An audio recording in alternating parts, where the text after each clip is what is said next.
team. Once again, are they a title contender? You know what I think? I think you're right, but I don't think that's gonna happen, and that's why I dismissed and that's it. where we're. That's why I dismissed it. I'll wait to say this on air so Greg can get that take off as well. Oh, we on? You were right about the Knicks. I sat here and I said it, right? I sat here and said it, right? Yeah. I'm giving them the benefit of the doubt. We need to take that and clip it. I sat here on the couch. I gave them the benefit of the doubt until the trade deadline. Trade deadline came and gone. They made a move. I was like, are boo boo. The Knicks are they're still trash. They're still a horrible organization. They don't know what they're doing. It is what it is. So people don't even know my anger behind that situation because I told you, bro. I said all that all I said was I was gonna wait till the trade deadline to see if they really were. That waiting nonsense is cute and all. But that posturing stuff, man, y'all gonna stop playing with me, bro. Because they are who we think they are. We know it's you don't show me who you are for decades, and I just give you the benefit of the doubt. If you stole from me every day of your life, you gonna steal from me on Sunday too. Facts, man. Stop playing with me, bro. This posturing was garbage. And then that report's coming out saying the Lakers was aggressive. No, but let me get this going. Let's go. What's good, family? Welcome to a Modern Hoops podcast, the show with the freshest opinions and views on the world's most beautiful game. I'm your host, Greg, and I'm here with the homies. And that's all it is to it. Got my boy TK, got my boy Brian. Shout out to boy Dunkman Keith, who's not here, but it's always all love. And shout out to Leak, who's doing this thing up in Nova, man. Big shout out to Leak. Actually, it was his birthday yesterday, so yeah. Happy birthday, Leak, man. Happy birthday, Leak. Big birthday shout out. I don't know when he coming back. We're just gonna call him the alum of the show, man. The alum. He's the alum. Whenever he ready his spot too. He possibly graduated. He's doing bigger and better things, I guess. No doubt. Been through anything if Magic made it. Hey, man, preach. Preach. Man, hey, look, we got a good episode for y'all today. Y'all know what's up. It was trade day. And same. Not same. A lot of people got new jerseys. New jerseys and videos. It's like reverse draft day because this is like players forcing their way to places half the time. It's weird. It's like a middle ground of where if you're not good enough, you're holding your breath the entire week. Yeah. And if you're really good, you're just like already packing your bags because you already know where you're going to go. I'm not going to be here. Yeah. James Harden has his apartment in Philly set up for like a month and a half now. Man, just landed. He just landed. Yeah. Seth Curry and Drummond couldn't even play till he got in Philly. He didn't even land yet. Man, let's get it popping. Where are we working from biggest to smallest, or smallest up? Are we gonna finish the conversation on what we talk about, or we just going? Hey man, I'm riding with y'all, man. I'm with whatever. Ain't nobody get traded in the middle of a game this year, so let's get all news the same. Let's get this out the way, bro. The Knicks and the Lakers, y'all really failed yourselves, man. Y'all failed your communities, and I told y'all. and I'm sitting next to 2 members of the Lakers community. 2 members of the Kobe's Lakers community to keep it 100. I love the specifics. I gotta keep it. I'm Magic and Kobe. Let's keep it specific because y'all failed y'all communities. I told B for those man, that episode didn't come out. I'm just gonna. That's crazy. That episode didn't come out. I told Brian when the episode that did not air. This is episode 80. This is episode 80 again. That's the title. Episode 80 again. 80 again. So that episode did not come out. In that unreleased episode, we talked about the Knicks and how Cam Reddish was essentially not playing. Just buried on the end of the bench. Just buried on the end of the bench. And Tom Thibodeau said, said no. He's not playing. Our rotation's pretty good. Our rotations, we got guys, and we ain't got nowhere to put them. We ain't got nowhere to put this great talent that we traded for. I was saying the Knicks didn't develop young talent. Look, bro. I sat here and Brian played devil's advocate. To be clear, he played devil's advocate. He did not believe this, but he played devil's advocate just to get my blood going. Specifics. He said, what if they're just setting up to trade Kemba Walker, Evan Fournier, Alec Burks, and all that dirt, so they're playing these guys to boost up their trade value. Yeah. I said, B, for anyone who believes what you believe or are positioning for this advocacy in terms of this whole posturing thing, it doesn't have to happen. We don't need the posture because we know exactly who these people are. Kemba played in playoffs. We know exactly what Kemba is now. We've seen for the last 2 seasons, he's lost a step a bit. His shot's not really there. He's on the tail end of his career. Evan Fournier, we know he is a wing player, can knock down shots, can be a little streaky at times, has a tend to be streaky at times, but we know what he is. Alec Burks, a role player, We know he can be a combo guard in a lot of situations. There is no like building these players up. No building. We don't need you to posture. We don't need you to go out and put these guys on the floor for 25 plus minutes because we know what they are. So the fact that Cam Reddish isn't playing means one thing to me: malpractice. Well, I mean, it's like the reports were that Tibbs didn't want the Knicks to even trade for Cam Reddish. Yeah. Tibbs didn't want the Knicks to trade for Cam Reddish. And you know what? If that's the case, y'all shouldn't have traded for him. Y'all shouldn't have traded for him because what you're not going to do is waste a talent like this. And I told B this. I said the funny part about all this is the trade happened. You remember we was talking about it. It was off mic. Or was it? No, we talked about the trade on air. Yeah. So we talked about the trade, Cam Reddish. We said, oh, snap. That was a good move. That's a good move. That's a good move. That was a good move for the Knicks. Shout out the Knicks. Essentially, got Cam Reddish for nothing. Exactly. Cam might show up. He might be the best player on the team. Can't be the best player on the team if you can't play. The funny part is, RJ Barrett the funny part, exactly. But that's what I'm leading to. Because before that, RJ Barrett was playing well, but we weren't looking at RJ be like, oh, he's the best player on the team. Nah, yeah, it wasn't until until the trade happened where we was like, oh, snap, RJ turn it up a little bit.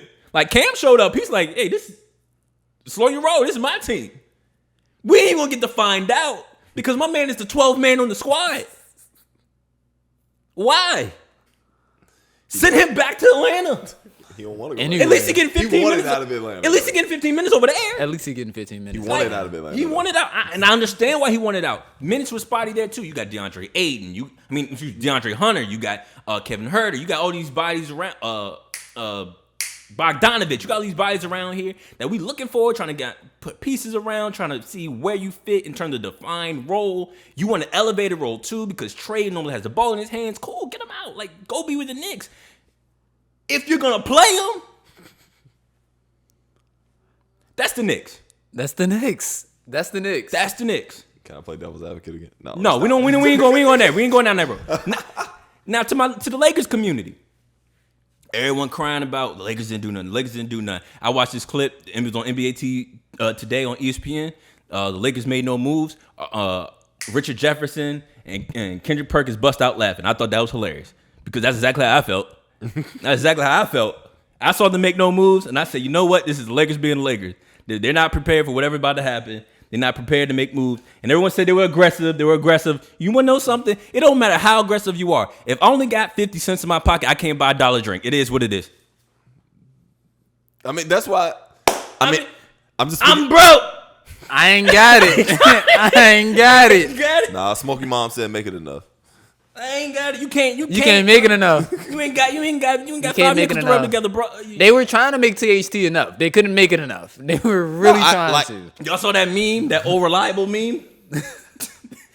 THT, Kendrick Nunn, and a pick. To this point, like, I don't know what people thought the Lakers were going to do. I don't know what they thought was going to happen. They thought it was going to be the Bron effect that always happened, where there's a massive trade right before the deadline and they get somebody. But I've said from jump, I've said probably for the last month now, if LeBron James found a way to rework this roster through some type of trade, it would be the most power move Clutch ever made. Collusion. Period. Like, it would be Clutch saying, we have a hand on the entire league and we can make anything happen. Because the Lakers don't have assets. Yeah, I was about to say, this is what was supposed to happen. Like, there's no move to make. The only move that could have been made was John Wall for Westbrook. That was it. That's not a move. That's not a move that could have been made. Rob Pelinka, Jeannie Buss, the Rambuses walked in to everybody's they went to Ruth's Chris with McDonald's money and was like, you know what? Can we get that off you? Yeah. Can I get a McDouble with no cheese? Click. I'm gonna be honest. I think all this reporting that they were aggressive is posturing. I don't think they were aggressive. You know what? I agree. I don't think I'm sick of it, bro. I don't think they really called a lot of people. I think they may have called maybe 3-4 teams just to gauge what they could have got. They recognized the interest wasn't high, and they were just like, all right, we stuck. We got to ride the wave. Like, it's really that simple. I think the only team they might have been somewhat aggressive with was the Rockets, just to see if this Westbrook Wall trade could have somehow possibly worked without giving up a draft pick or however that was going to shape out. They recognized they didn't want to give up the draft pick, so they were kind of just like, we're over it.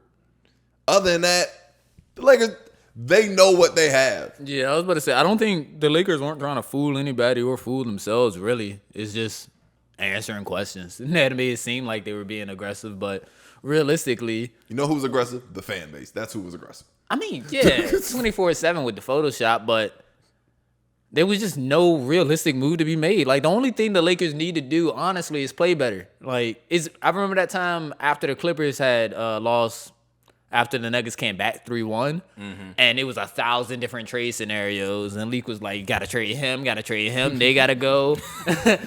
Clutch spy over here, they ain't rock with Kawhi having his own plane, all of this. And I was like, Leak, I don't think a whole lot of trades need to happen. They just gotta play better.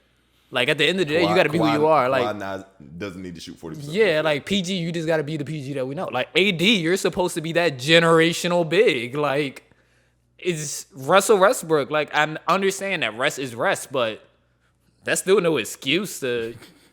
We're talking about two the reason. two people who made the NBA top 75 team. We're talking about those two. Mm-hmm. One of them don't belong on there, but we can get over it. I'm going to leave that alone. Oh, yeah, one of them definitely didn't belong on there. But the fact that they're both on it, so we can both say, like, two future Hall of Famers. And I can't wait to see who's in the comments to say, yeah, Russ should have been on that list. I'm going to laugh. Ooh, I want whatever they smoking. But Russ is on that list. If we're going to play like that, if I told you two top 75 players, one exiting his prime and one who's supposed to be in the midst of it, on a team that's not even in playoff contention for real, like play in, baby. Play better, dog. Yeah, just play better. It's no 1,000 trades. Play better. Yeah, bro. You know what? This episode either gonna be named malpractice or posturing because that's all. That's all I saw. That's all I saw all day on the trades, man. And of course, the biggest one.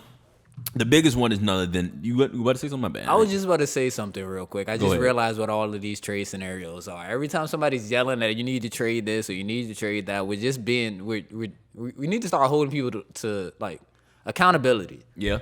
Like when you're trying to trade half the team or whatever it is, like you're running away from A, what you initially thought would work. Yep. B, something that's just trying to plug into like a hole to try to fix this sinking ship. Mm-hmm. So like, nah, man. Nah, everybody who's always like a trade fixes everything. You're not an accountable person. Play better.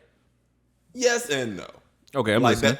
that goes like there's all context to everything. It's context, There's but context this to one was everything. specifically speaking about what I was previously the talking on. The Lakers aspect, I'll be honest. They just need to play better. No, they need trades. The roster doesn't They work. don't have any trades. Now that's the problem. And that's when you're the talking, problem. and realistically, coming into this NBA season, we all thought they had enough to at least flirt with getting to the finals. Mm-hmm.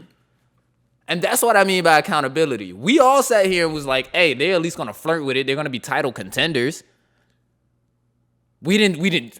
I mean, if somebody saw them as the 9th seed or fighting for a play-in, please speak now. But I thought that we all said that I they definitely didn't say the 9th seed. But like they were going to be championship contenders. They had enough, and they have enough. They just are playing horribly. I preseason picked them to be the 1 seed, yes. I always said, though, a team with Russell Westbrook and LeBron James, to me, isn't winning a title. That is, yes, you did stand by that, for sure. Like, to me, granted, this has gone much worse than expected, but them not winning the title to me is like, I've said from jump, this roster doesn't work. So I've always been of the belief it needs to be a different roster, whether that came by trade, buyout, however they was going to make it happen. I think with all the injuries, too, it's hard for me to just blame the roster like entirely. That say it didn't work because of like Russell Westbrook's play, because I haven't seen it not work healthily. Like when everybody's healthy, I haven't seen like 8-game slide or anything like that. My response to that would be? Realistically, I don't think it's gonna work either. I'm just saying like in perspective. But you know what my response to that would be? What would it We're be? the oldest roster in the league. Yeah. AD's always hurt. Yeah. Russ is catching up with injuries, and LeBron is 37. This is gonna be the reality no matter how it shaped out. Like we were always gonna be an It was supposed to be. roster. It was supposed to be a one-shot wonder. Like one shot. Get a chip, trade Unfortunately, Russ. Russell Westbrook's taking 30% of the shots. It's not a good recipe. So, Hey man, look, the dice rolled the to Lakers. your point. It happens. to your point, I think there's context with everything. Sometimes trades do need to be made. Sometimes you just recognize like, hey, what we have isn't working for whatever reason. Chemistry, balance, however you want to look at it, the roster construction, it just doesn't work. We need to make moves here. But and there are other 25 games into a new roster and people are yelling trades. 50 games in though. No, I'm just saying period though. Because 25 games in were people not yelling trades. And I'm not saying the Lakers don't need to make a move. Mm-hmm. I'm just saying, realistically, you're not going to be the 9th seed because of your roster right now. They should be way higher, and they should be in higher playoff contention. And realistically, this roster that they currently do have should be fighting for a title, even if they weren't winning it, if they were playing better. I don't have a problem with people screaming at the top of their lungs for trades. I have a problem with people screaming at the top of their lungs for trades they can't afford. Fair. That's okay. What that's on the money. Yeah, that's on the money. Like that's what bothers me because that's what Lakers fans and I guess I'm mad at that. We've as well. always done that. Like, exactly. That's what Lakers fans. Fan. That's what stands. Excuse me. I say Lakers stands or stands do. Period. They start screaming at the top of their lungs like this guy deserves 40 minutes and this guy deserves to be traded for this, that, and the third and two first round picks. And to be honest, you don't. Russell Westbrook's not worth 2 first round picks right now. He's not. THT is not worth 2 first round picks, or a first round pick. or whatever your number one option is. Like whatever your number one option is, I can't put Kendrick Nunn and THT side by side in a 2027 first round pick and expect to get your number one option. I'm sorry, I don't know how you can wake up in the morning and do that. That means you missed 1st to 5th grade. Like you don't understand common sense. And that's what a lot of these fans do. They do not understand common sense, bro. You screaming at the top of your lungs for the best player on other people's rosters, and then you wonder why, like, oh, the Lakers didn't make a move. Why wasn't the Lakers great? They ain't got it, bro. You are heated today, bro. You good? Like, they ain't got it. I mean, I agree. I've been waiting for this. I agree. It's really irritating. Nah, yeah, you put it in the great words. Excited in a minute. I've been waiting for this. You put it in the great words, yeah. Like, I mean, so like, and another thing, like, they see. You say, oh, people are screaming for trades too soon. Even if they're screaming for trades, people see the writing on the wall, and that's how we're going to get to this guy. You see the writing on the wall. Like, you know exactly like what's up after about 25, 50 games. Somebody's not in. Somebody's hurt a lot. The coach ain't feeling me. I ain't feeling him. And people see that on TV. People see it. And so because of that, it's like, you know what? Why are we going to wait? 50 games. Name on this trade list. I forgot. Oh, I forget. Paul Millsap. Oh shoot. You ain't forget nothing. My bad. My bad, Paul. I ain't mean to. I pulled it straight from ESPN, so blame ESPN. I think he got thrown in late, but honestly, I pulled it straight from ESPN. They're like, oh yeah, Paul, you did want to get out of here, right? So I mean, what you lose to this Nets Sixers trade, which is the biggest trade, but we all knew this was gonna happen. At least I did, because I was texting my homeboy Devin. Shout out to my boy Devin from church. He was looking at me. He was like, Greg, I don't think the Sixers getting James. I don't think it's gonna happen. I said, he's out of there. I said, my man packed his bag 2 days ago. he is gone. That road trip that he missed, that he didn't play, yeah. He was already. When they said hand strain, I was like, he already made phone calls for his strip club placements. He already knew where he was fitting to be by next week. So Nets trade James Harden to the 76ers for Ben Simmons and blockbuster move. The Sixers get James Harden. The Nets got Ben Simmons, Seth Curry, Andre Drummond, the 2022 first round pick, and their 2027 first round pick. And I'm now hearing Paul Millsap. Shout out to Paul Millsap. No hate here. Excuse me. The Sixers got Paul Millsap, not the Nets. Yes. My bad. I feel bad for Seth Curry. Seth Curry was doing a thing in Philly. I hope it can translate over to the Nets and continue to play well. Andre Drummond was playing well in Philly. So I definitely hope they can transition and continue to keep playing well, which I expect them to do, because you put him alongside Kevin Durant, alongside Kyrie. He's pretty much, and he's on an island shooting threes. I mean, just Patty Mills is having one of his career years. Right. So I assume Seth Curry's gonna go over there and just continue to be about his business. Yeah, Steph Curry, like, I think he's honestly going to fill Joe Harris's role. I'll be honest. I think Patty and Seth are both better than Joe Harris. I agree. Joe just fell off a cliff one night. Like I don't think he fell off a cliff. Like it's felt like it happened to me. Like I remember very distinctly. I mean, he had a very bad playoff run. But, like, literally, it was a horrible playoff run, but it doesn't seem like he's woken up from it since. He's hurt. Still, this entire time? He hasn't played in, like, 2 months. No, I mean, like, even after that, when he bounced back at the beginning of the year. I think he was still battling through injury. That's why he had to sit out. Well, that's fair. Like, I think even Joe Harris at his best is worse than Seth Curry and Patty Mills. Like, that's fair. I think both of them, Patty and Seth, are both more dynamic, especially with the ball in their hands. Yeah, I would say they can do more off the dribble. They both can do a little bit more off the dribble. I think they're both even better just catch and shoot guys because they can come off in a more variety of ways. Like Joe Harris, don't get me wrong, he is an elite catch and shoot player. Don't get me wrong here. But like Seth is like, you can see he can come down pretty much off any type of screen he wants, pin down, flare, doesn't matter. Patty, we already know like he's a magician out there the way he runs around the court. I also think that Seth and Patty both have over him is they can put the ball down on the floor a little bit, and go get one. Like Patty can take 1-2 dribbles, he can get one. Seth can pat that joint. Like facts. Seth can really get down. Like if you leave him out there on a 1-on-1 in terms of mismatch and get a good bucket.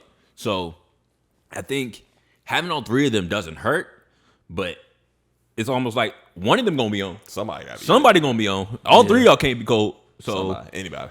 So I think that what works in their favor. Real quick, we didn't do this. Nets, Sixers, grade each side. How did they come out on this?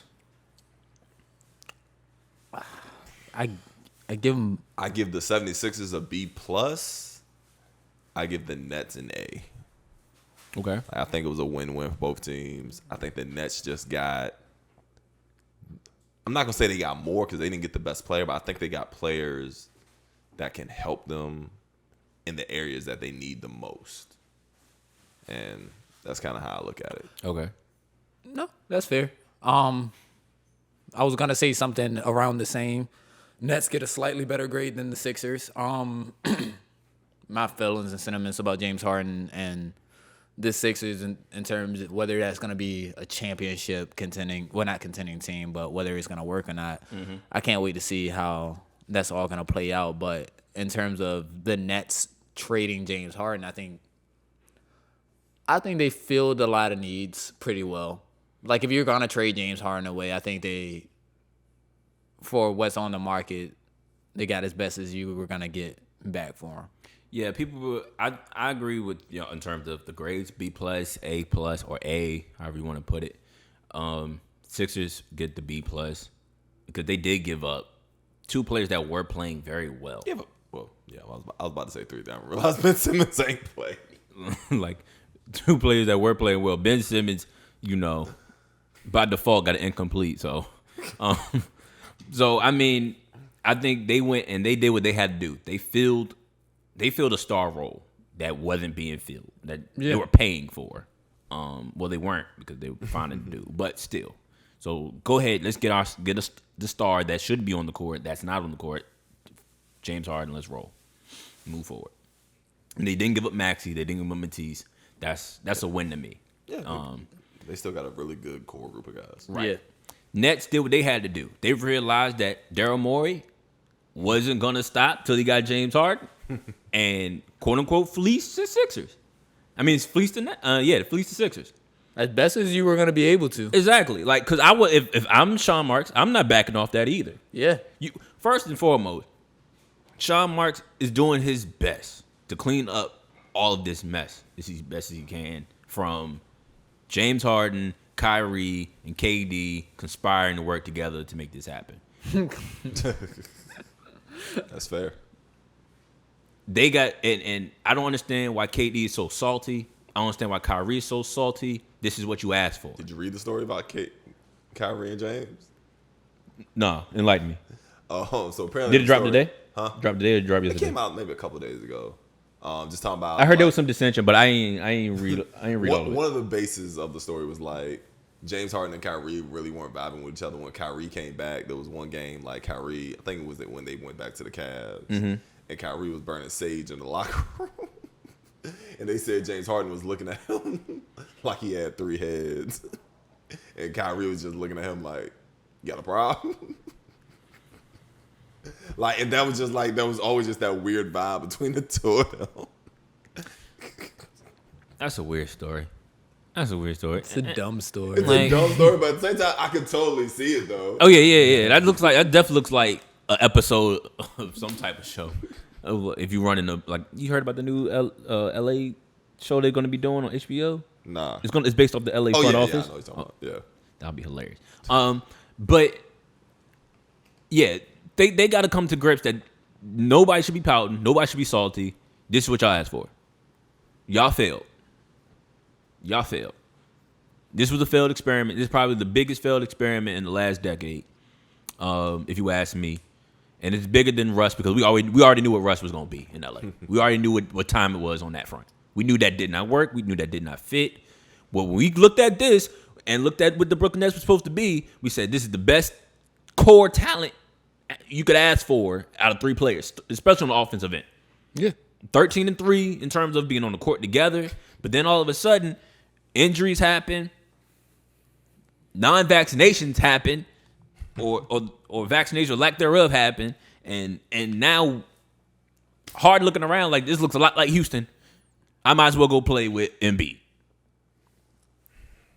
And so I don't know why KD upset. I don't know. I mean, you picked them last and you wasn't going to pick him if he wasn't there. Don't know why you salty. Kyrie. I thought he picked Rudy Gobert. Oh, he did pick Rudy Gobert. Yeah, he didn't pick him. He didn't pick him.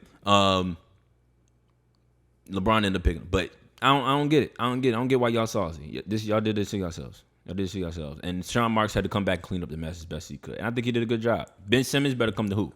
Okay. Better come to hoop. So, in defense of KD, I can understand why KD's a little bit salty. Because in his mind, they went out of their way to get Harden. They convinced Harden to come there. Because let's remember, Harden, he had a bunch of offers on the table. He could have went to Philly originally. Yep. He chose Brooklyn. KD and Kyrie convinced him to come to Brooklyn. Cool. Nobody could have predicted a pandemic. You're fact. Nobody could have predicted the mandates and all this and how this was going to shape out. Now, granted, True. Kyrie has always been a wild card in the scenario. That just has played out the way it was going to play out. But if I'm KD, I was hooping before I went down. Like, truth be told, Like number 1 in the East hooping. we was number 1 in the East. Like, I was hooping. And if we going to be honest, he was low-key carrying Harden. Yeah, because He was Harden was not in shape. Harden wasn't playing Harden was well. not Wasn't in backpacking. shape. Not in shape. You can Wasn't put playing well. I however you wanna agree. phrase it. You got it. KD was carrying Harden. You got it. KD goes down on essentially it was kind of a freak injury. Somebody fell into his knee, so it won't Yeah. it's something that's hurt. Like it's Yeah, it gonna wasn't like a get non-contact worse. or nothing like It that. wasn't non-contact. He's coming back. Like it ain't like he's out for the year. And when he comes back, they're gonna shoot to the top of the East again. I don't know about that part, but they're gonna be back in the mix. Well, They'll like, definitely be. top be 5 a contender. seed. They'll be a contender. With that being said, if I'm KD, I'm looking at Harden like, hey, dude, I'm out. I get it. It's frustrating. I get it. I need you for 4 weeks, Hold down maybe the fort. 5. Hold down the fort. Hold it down with Kyrie essentially playing half of those games. Just hold it down, dude. He said, nah, he too weird.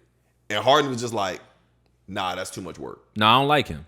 I don't like him. He too weird. You just said it looks too much like Houston. Basically meaning I got to backpack again. Like, well, yeah, dude, you're James Harden. Like, yeah, prove to us you're still James Harden. Like, He's not still James Harden. now that goes to a whole different scenario. Yeah. That's a whole different scenario now.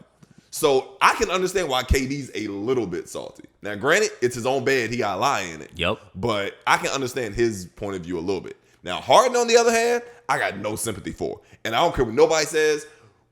He should be done. I know he's one of your boys. He's done being let off the hook, bro. Oh no, I don't think that's what this does. Matter of fact, I think for people who keep saying, I've heard a lot of reports where it's like, oh shoot, well, Harden left, so the pressure not on him anymore to go. I didn't know. I it's just extra agree. on him. Like, he need to go. He need to go crazy. Yeah. He need to do his thing over there in Philly because if he If don't, you stink it up. if he don't, like Philly fans ain't playing that, and I don't think the rest of the world playing that. I mean, But let's I just think take. Philly fans gonna calm down. It is ran out Ben Nah, if Simmons they- a nah, little if they bit. lose. They're not gonna do that Not to if- James not if Harden he the coming first there with year. Now if he coming there, They're not gonna run James BS. Harden out of there. They may not run him out of there, but they're not gonna take They're no gonna BS. boo him, and they're not gonna take no Man, BS. But I don't think it's gonna get to this. let him point. go. Let them memes start coming out of him not playing defense no more. Yeah, he. That I would love to see that that. Maybe scene- I'm going against it because I'm just like trying to hey man, I'm not trying to hope for it too much. No. But At some point, and this is where I won a few times. I'll say I do feel like Russell Westbrook does get a lot of unfair criticism on some things because if you really look around the league, James Harden is kind of in that same backpack. He's had way more success. Don't get me wrong, especially in the playoffs. But when you talk about legacy and you talk about coming up short, it's talking about a guy who's literally been handed everything he's asked for and still ain't got the job done. And not only that, has come up with reasons for it not to work. To either blow it up, get people out of there. He's literally blown up every good situation he's in. He went to Houston. He got out of OKC because he wanted more money. We all understood that. You're a young dude. Get your money, bro. Do what you got to do. So you go to Houston, get there. Everything's cool. You become a superstar player. You get had Kevin McHale as your coach. You get Dwight Howard, who at the time we all considered the best center in the league. Granted, back injuries ended up derailing that a little bit, but was still an all-star caliber player. You get mad at him. You don't like him. You don't like Kevin McHale. You get McHale fired. You get Dwight Howard out of there. You get Chris Paul in there. Chris Paul comes there, makes you the best team in the league record-wise. Y'all lose to Golden State in 7, partly because of you, partly because Chris Paul's hamstring. You then get to play Golden State the next year without KD, lose again, and then you decide you don't want to play with Chris Paul no more because Chris Paul is telling you, hey, dude, play defense and work with us.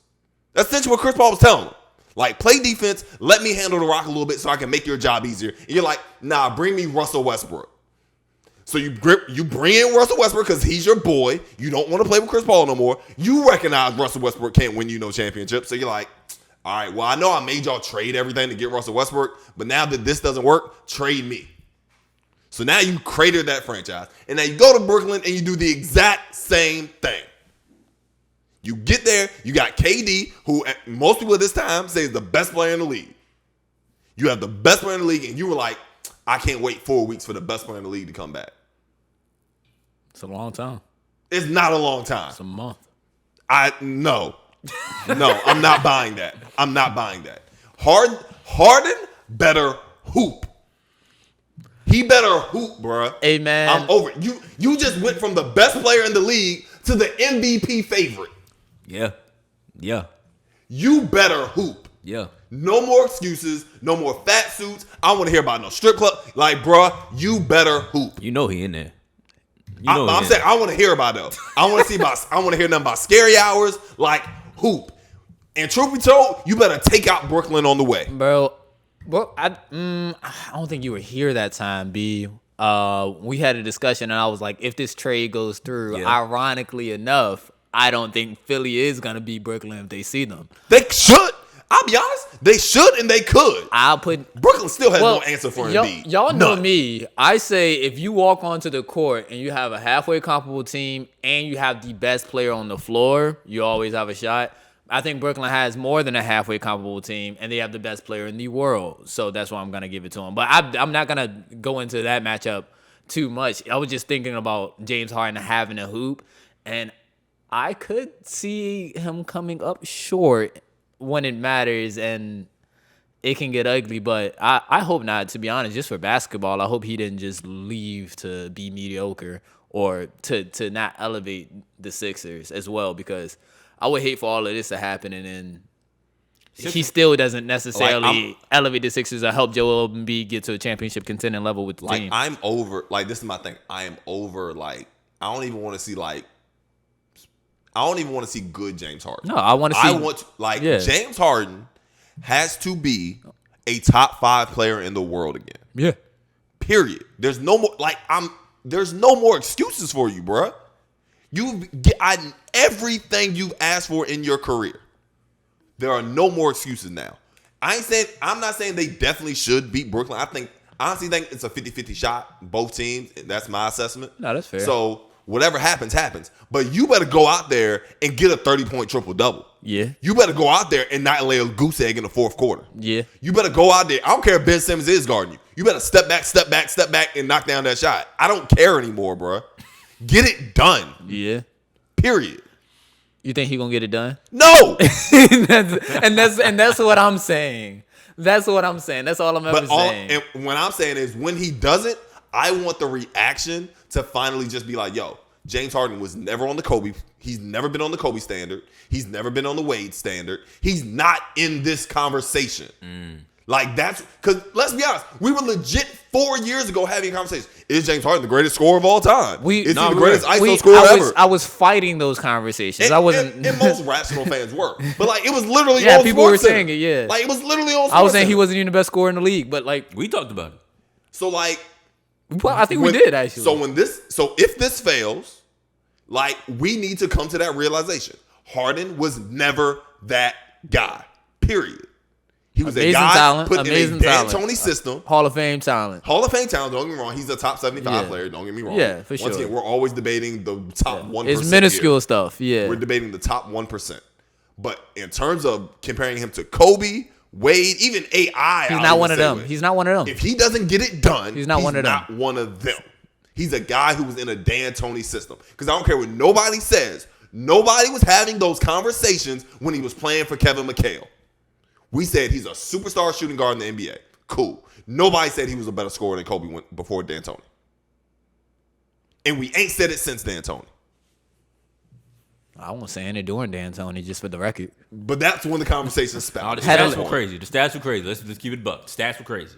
I said and I wasn't saying why were the stats crazy? No, Greg? I agree. I mean, I'm with you. Like, the 60-point triple doubles was insane. It was insane. Like I'm the usage rate through the roof. Like I get it. I understand. But the stats were crazy. I didn't care because I watched it. So the fact that the conversations were happening, I didn't take too much offense to the conversation that was happening in the moment because I'm like, all right, I understand these numbers are ridiculous. If he's able to keep this pace, I understand why we're talking about it.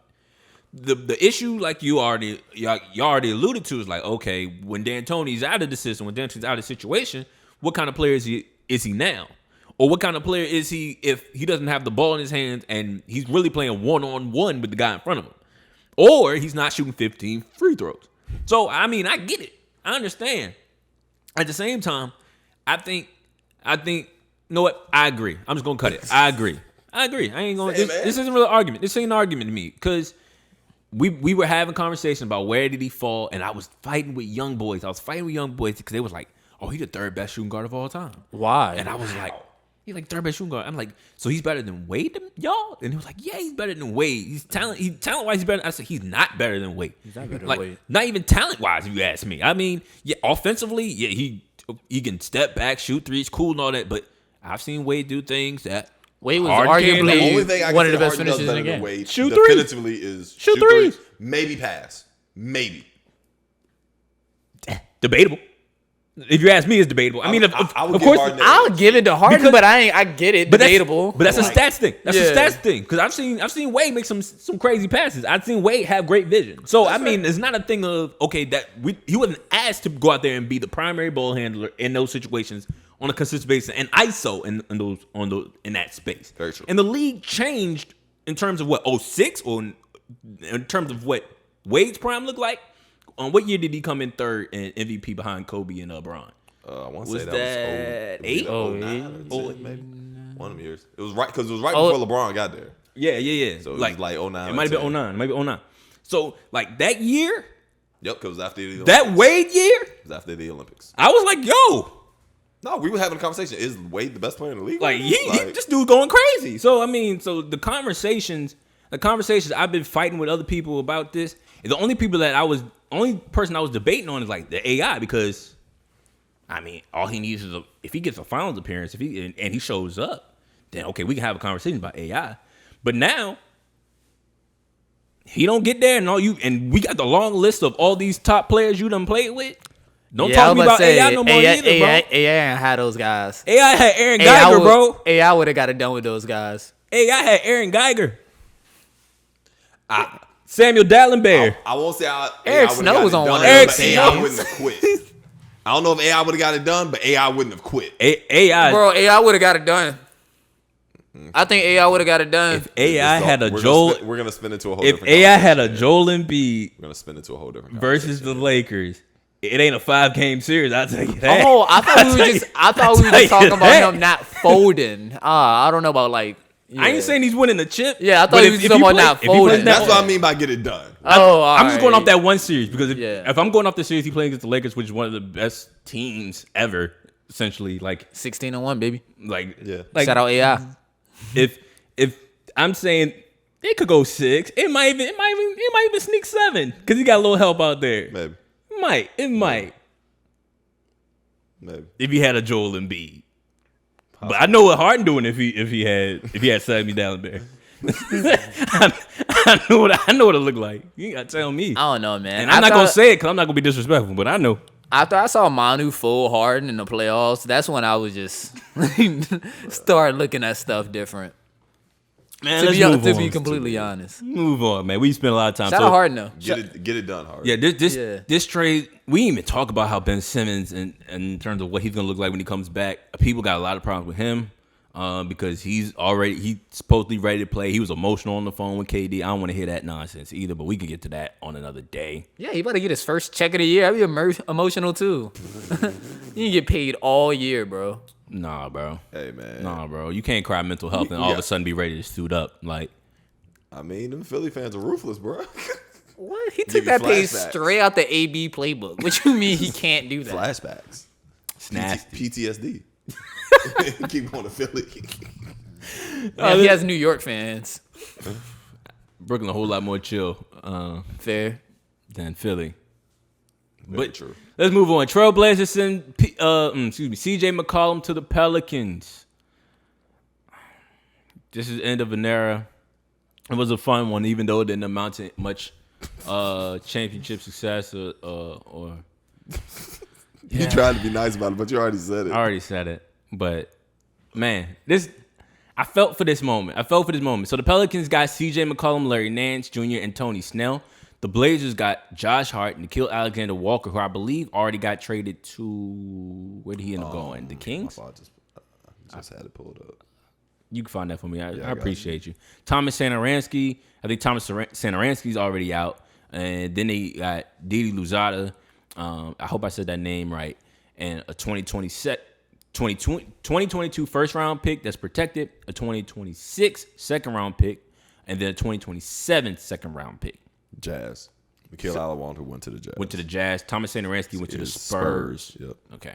And we'll figure out how those trades, because those trades also had some key pieces in those as well. The Blazers are finally doing it. Are they? The Blazers are finally doing it, if you ask me. I mean, yeah. Doing what? It's over. Something. They blowing it up. Yeah. I don't think they're doing said it. They said they're keeping Lillard. Lies. Posturing. You think so? Posturing. They're not keeping Lillard. Posturing. I don't want to hear it. Okay. They said we got cap space. We're gonna use it this summer. Posturing. All right, cool. They're gonna use it this summer. All right. I'm gonna ride with y'all on that one then. Y'all got it. So I really don't have a grade for them. In terms of them starting to rebuild, I'll give it an A+. Yeah, start the rebuild. Let's go. Let's move on. Is it? Let's I don't move even on. think- Is this even a like? I don't even think this is a good rebuild. It's though. not. Like, I mean, you clearing books. You clearing books. But You getting first round picks. So- It's protected, but you getting first round picks. so that's my Like, thing though. Like, you can't say you're clearing books and then be like, well, they got cap space, so they wouldn't use it to put a good team around Dame Lillard. Like, what are you clearing the books for then? Here's the problem, B. Here's and this is why I said it's over, because there is no way. I don't see it anyway. I do not see them being able to pull in quality talent to build around Dame in Portland. I agree, but I'm just telling you what they're saying, And I'm telling you, and you're saying they're straight posturing. I get it. because the But Dame trades next. But if that's The Dame trades next. But if that's the case, this isn't a good rebuild. You didn't even get young talent back. You literally are just about to throw a G League team on the floor and be like, I hope we get the first round pick. Yeah. That's it. Okay, you're right. That's You're not right. even a good rebuild. You're right. Fair. So it's not an A+ rebuild. I'll give you that. I feel bad for CJ. He's in New Orleans. That's not gonna work. Pelicans, I'll give them a C+ for this trade if Zion doesn't play. If Zion comes back, that's an A+ trade. Yeah, I was wondering that too. But I don't know if Zion's coming back. Nobody knows. I'm not banking on players coming back anymore. Nobody knows. But if Zion plays, that's an A+ trade. B.I., CJ, and Zion would scare the mess out of me in a play-in. That would scare the mess out of me. That's 3 dudes who can all go for 35. That's fair.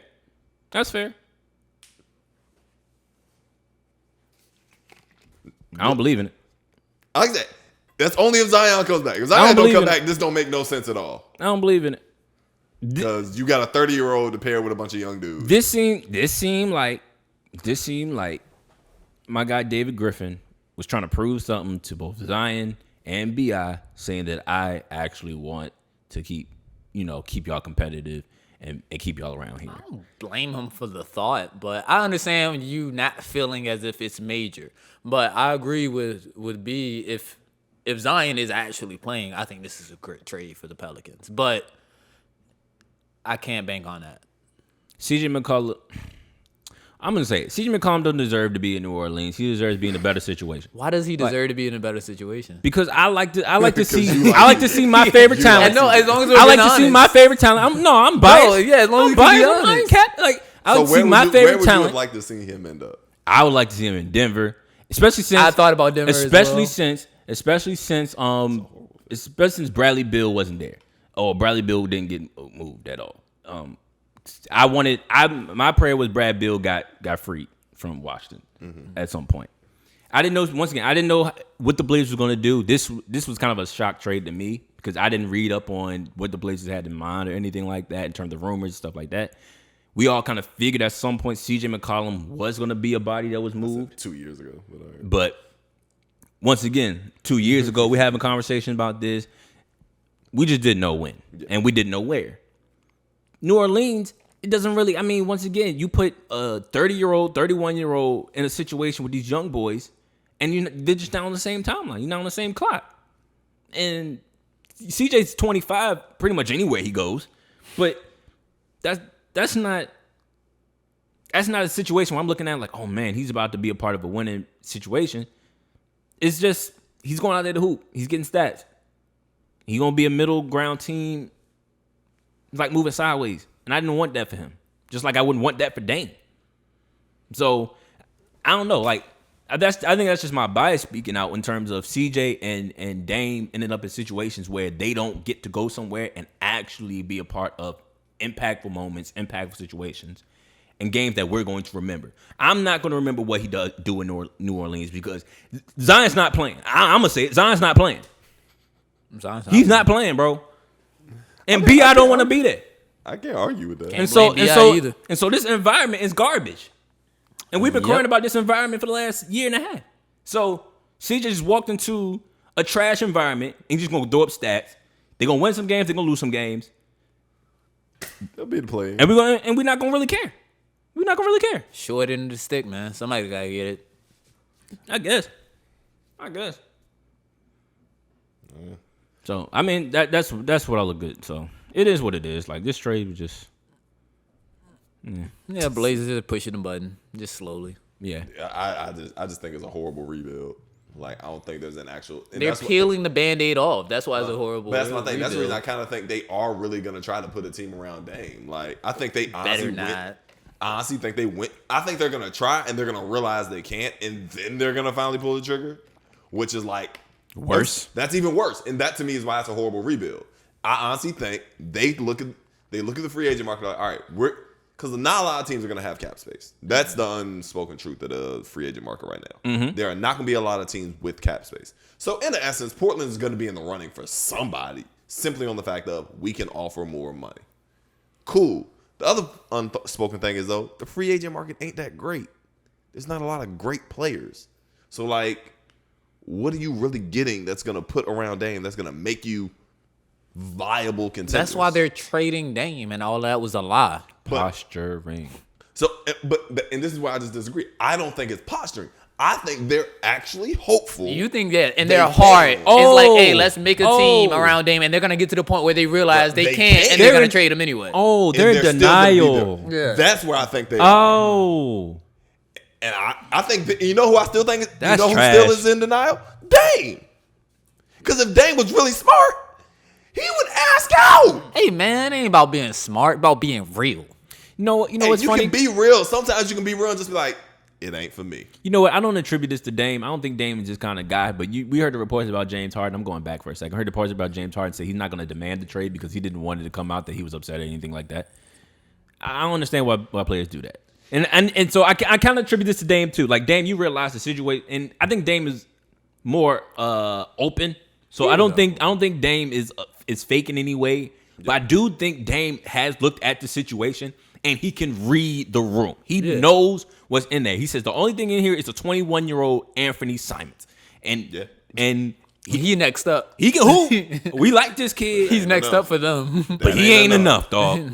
We like Yusuf Nurkic. That's our guy, but it ain't enough, dog. Like, it is what it is. And for some reason, I don't know, maybe that's the house he built in Portland. He just don't want to move out. Like, it's cool. I understand. I mean, I respect it. You respect it, but at the same time, it's like, bro, don't sit here and lie to us and say you want to win a championship here and you expect to win a championship here. And you can't, bro. This is not it. Like, stop the posturing. This spot ain't it. I can't blame Dame at all, or even say that this spot ain't it with Dame. Like with the individual player, I think a lot of times, and like, you know, we all play organized sports. Sometimes you get caught up in that moment of like, all right, like maybe we can just, you know, we'll figure it out. We got enough. At 25, you 31 now, bro. But this is a guy who stayed all 4 years in college, came out, became the man. He stayed 4. We stayed. I was pretty sure it was 3. It was 3? Stat checkers. Yeah, I'm not sure. Look that one up. I'm not sure. But go ahead, keep going. But I think just coming off of that success and always wanting to bring one to Portland, I wouldn't even say it's denial. It's just the likelihood of it happening is extremely small. So I think if you're talking about winning a championship, I think if he says he wants to win one in Portland, I don't think it's denial. But I think the likelihood of you really winning one realistically is like, if you really want, like, it's kind of how I said, Melo, if you really wanted to win a championship, you shouldn't have went to New York. My apologies, it was 4. Okay. If you really wanted to win a championship, you shouldn't have signed to New York. Mm-hmm. It was kind of one of those moments how I feel. It's like, you could still want to win a championship in New York, but you had other championship options that would have got you there. Right. And I agree in terms of what you're saying. You're saying, in short, you're saying Dame has chose loyalty over everything in a sense. And so, granted, this may not be the best place for me to win it, but this is what he wants to win. This is where I want to win. And I can't get mad at that. And I can't get mad at that too. And for that, like Brian said, we respect that. I respect that. Shoot, I did a whole video about it. If Dame wants to stay in Portland, let him stay in Portland. But you're probably going to retire without a ring. You're probably going to retire without a ring. And you know what? For me and for him, in terms of the cultural impact he's had on the league, I would like for him to have one. That would speak volumes in terms of him staying in Portland and just being that guy. He'll be like almost what AI was before he kind of like ended up shifting around the league because 76ers essentially said we can't do this any longer. Like, that's what it would be. He would be kind of that new age, like, I'm the guy. I stayed. I hustled. I was down for my city. I was down for my team, my organization, and this is my home. Cool, you can be that. But don't be lying. Don't be posturing, bro. Because we all know that team, whatever they think they about to do, they're not going to do ain't winning a chip in the West. Like, especially getting through the West in terms of what it looks like. Because Denver's coming back. Yeah. Gold State ain't going nowhere. LA might clean up their act. LA might clean up their act. Both LAs. The Clippers are gonna be sick next year. It would be crazy. They're quietly putting together a team for next season. It shouldn't be quiet. So next season, so basically what we're saying is next season, no matter what they do in off season, I don't want to hear Dame at the preseason press conference talking about, I think we're contenders and I think I have a chance to win a title. But I really don't even want to hear anything anymore. If you chose to stay in Portland, just play. Just say, I'm here to hoop. And try my hardest to bring the city a ring. That's all I want to hear every offseason. We're going to do the best we can. Yep. That's all I want to hear. Yes, sir. So that's where we're all at with Dame. Yep. Moving on, Bucks get Ibaka in 14 trade. The Kings also made some moves here. Got rid of Marvin Bagley, went to the Pistons. I know he's happy. Very much so. Dad's happy too. Kings got Dante DiVincenzo, Josh Jackson from Detroit, Trey Lyles from Detroit, David Michino from the Clippers and a second-round pick from Detroit. The Clippers got Rodney Hood, Semi Ojeleye, and Vanya Marinkovic, if I pronounced that correctly. They got Rodney Hood and Semi from Milwaukee, Vanya from Sacramento, and the Bucks got Serge from the Clippers, 2 second-round picks, one from Sacramento, one from Detroit, and cash considerations from the Clips as well. Yeah. I mean, Bucks get insurance for Brook Lopez if he doesn't come back. Yep, we That's talked what I said. about. Number one, Clippers bringing a couple guys, and they had other trades as well that were even, I would say, even more impactful than this. the Norman Powell, of course. Norman Powell, and I Robert think this helps Covington. that previous trade. Facts. So they get guys. More important, they're getting guys for next year's run because they know they're not competing this year.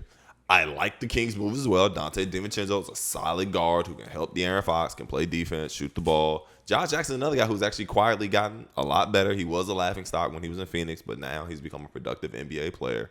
Solid moves overall. Trey Lyles, another stretch big who can help them out as well. And then Marvin Bagley is still a young big in the league who's now going to be paired next to Cade Cunningham.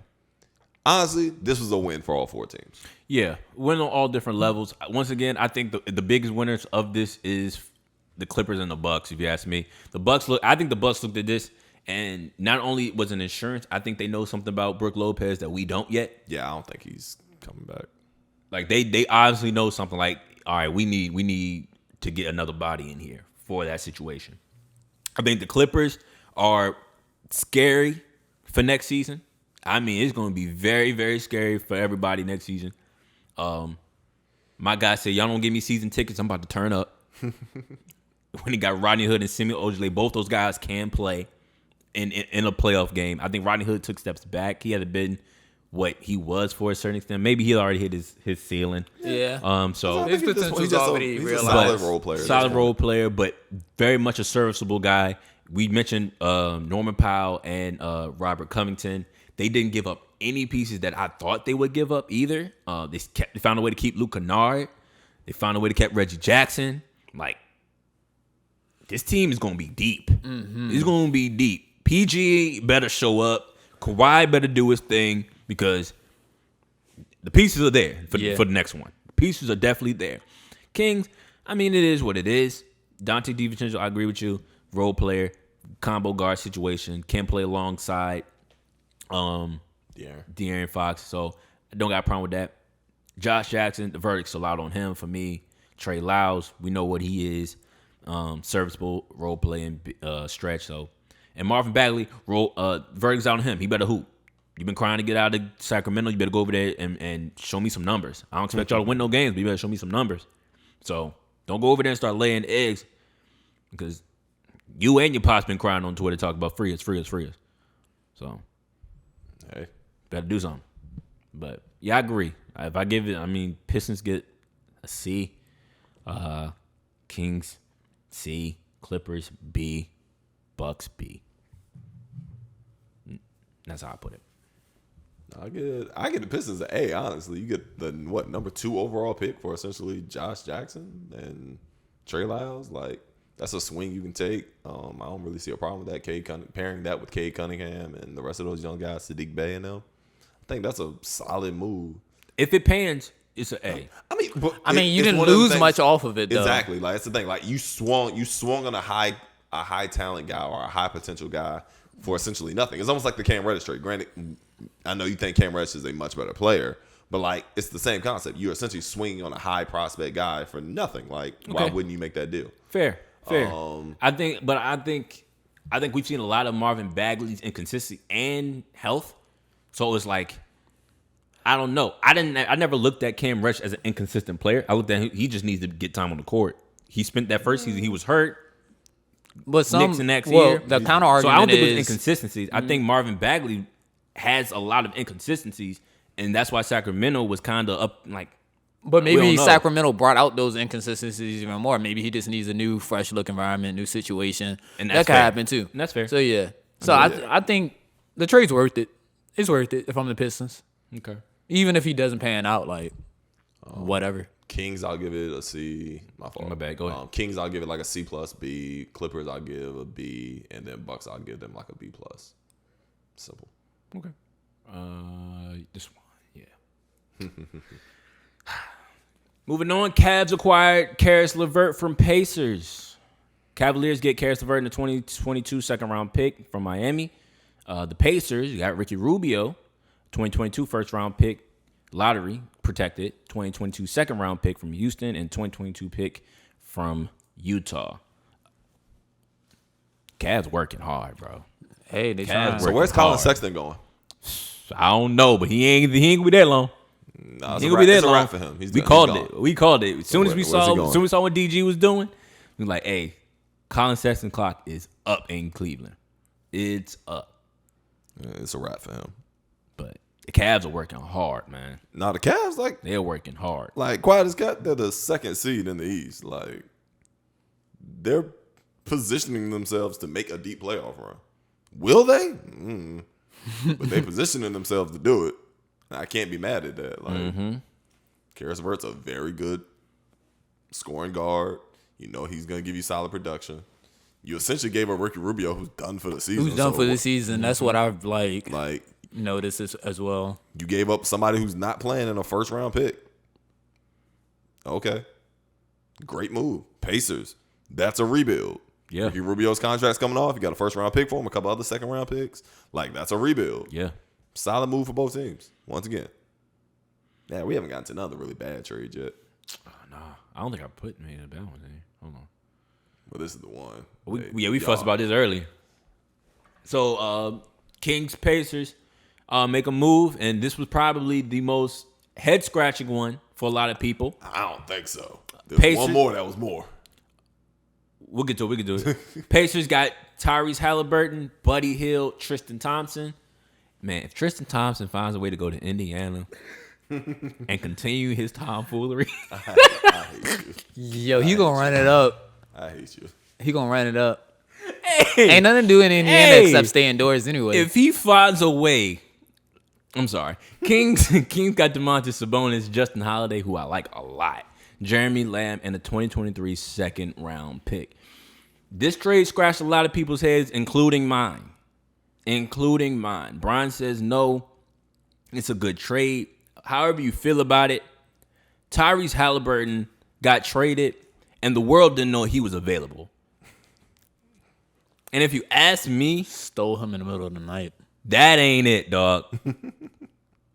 Because all NBA execs, and maybe What have the GMs been doing though these last couple of weeks? Because this isn't the first trade that happened. Like when Norman Powell got traded, I was like, why was he on the table, and how didn't anybody else know about this?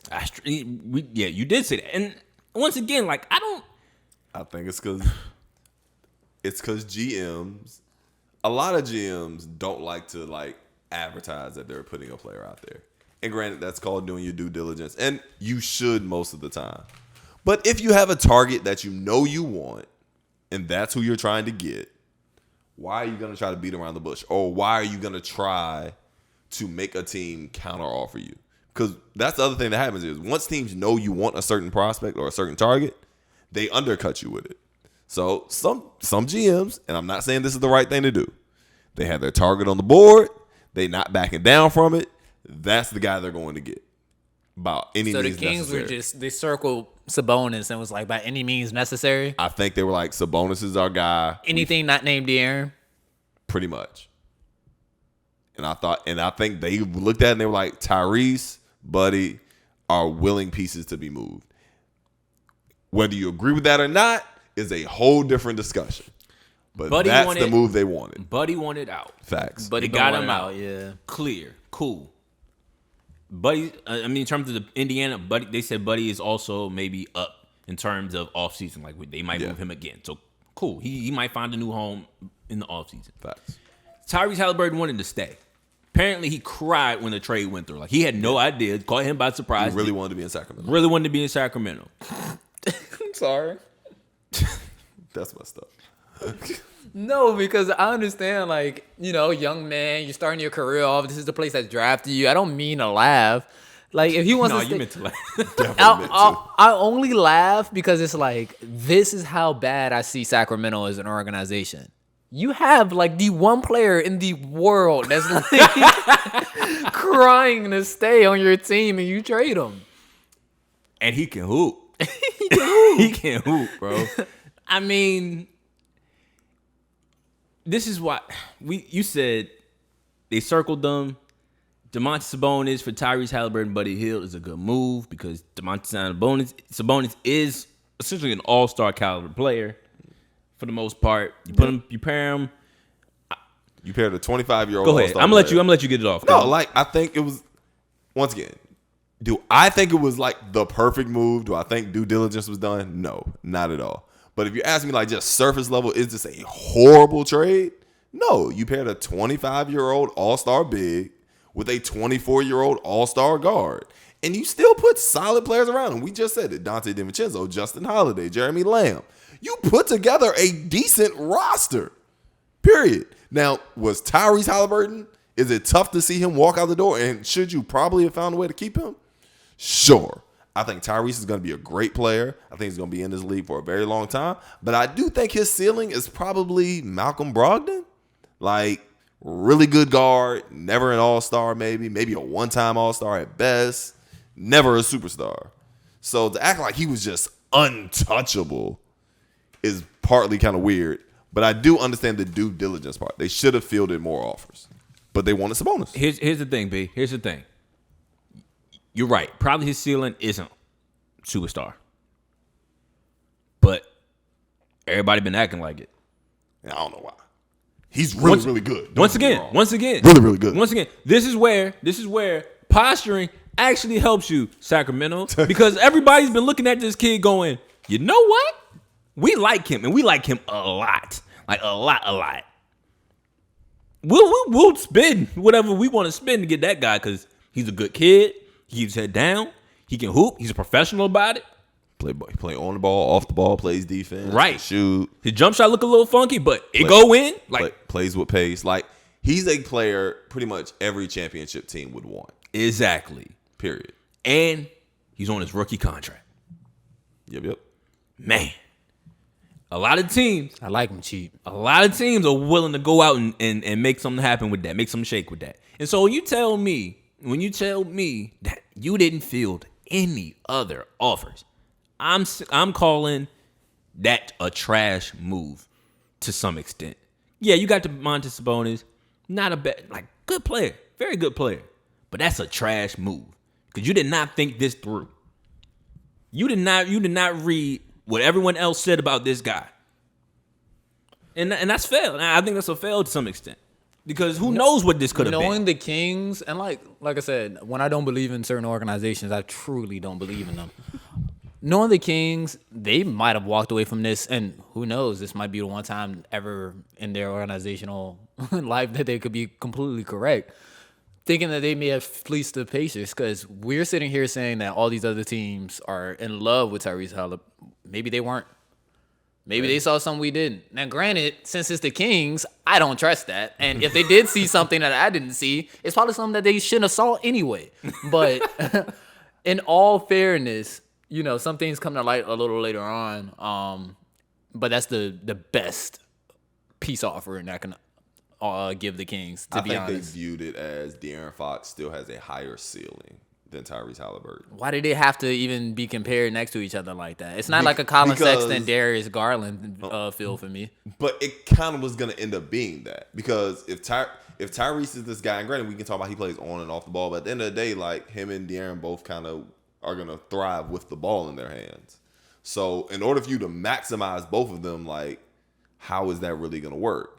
You can't bring them off the bench forever. It's just like, now granted, gave him 55 games and just said, we figured it out. And it's the Kings who are telling me they figured it out. I'm not saying they're right. I'm telling you, I can see the perspective they're looking at it from. Is it the right one? Only time will tell. This just felt crazy early, and I think that's why I was wild, too. It definitely felt early, but sometimes it's better to be early than late. Like, let me see it. They put, like, I can't stress enough how important it is, like, to understand. You put a 25-year-old with a 24-year-old all, like two, not even hit their prime yet all-stars together. Or all-star talents, I should say. Like, that has to count for something. I mean, it's not an F. So, and that's what I'm saying. Like, I think that's how they view it. They're like, okay, we have our core now. Like we didn't know if we don't think Tyrese is ever going to be, in their mind, they probably don't think Tyrese would ever be as good as De'Aaron. So they're like, Why not ship him out now, get us an all-star player back, and now we have what we have. I get the sentiment of it. Like, I understand what they wanted to do. I understand why it made sense. It's just the due diligence part is where it's stupid. Yeah. That's where I will agree with y'all wholeheartedly. They should have fielded more offers. They should have took more calls. But if you really was gonna make this trade, that's all I really gotta say. All you gotta say is, all right, Indy, we hear you. Y'all willing to make this move? Cool. Give us 24 hours, or not even 24 hours, because it happened on the day of. Give us 2 hours. 2 hours. Give us 2 hours. Let us go and deliberate. And while you deliberating, you got your assistant GM. Hey, what y'all think about Tyrese Haliburton? Yep. That's all it takes. What do y'all think about Tyrese? You don't even gotta call all the teams in the league. Call 3 of them and just be like, "Yep." I want to know, and then give it 45 minutes. And we know exactly where. And now we know exactly where we stand. That offer is still there. You didn't lose it. If you were gonna take the offer because it was the same day one, you could have shopped around a little bit more. And granted, who knows? Maybe they did, but no, they didn't. So no, they didn't. We do know. I'm not even gonna give them that. I agree with y'all wholeheartedly. On the same token, even when I look at the market, I'm kind of just like, I don't know what they would have gotten that would have been significantly better. Like, that's kind of I feel like any move they would make. Also, keeping in mind that Tyrese is on a rookie contract. Like, you're not getting a max player back for him, period. Even when you pair him with Buddy Hield, it still doesn't add up to a max contract, I don't believe. So, just that idea of you were going to get something significantly better back, I think is always kind of a stretch. It's just the idea that they wouldn't call other teams is kind of, it's stupid. I mean, B, you're right. We don't know. Just like we didn't know this trade existed. So, I mean, you got it. I mean, you got it. We can move on.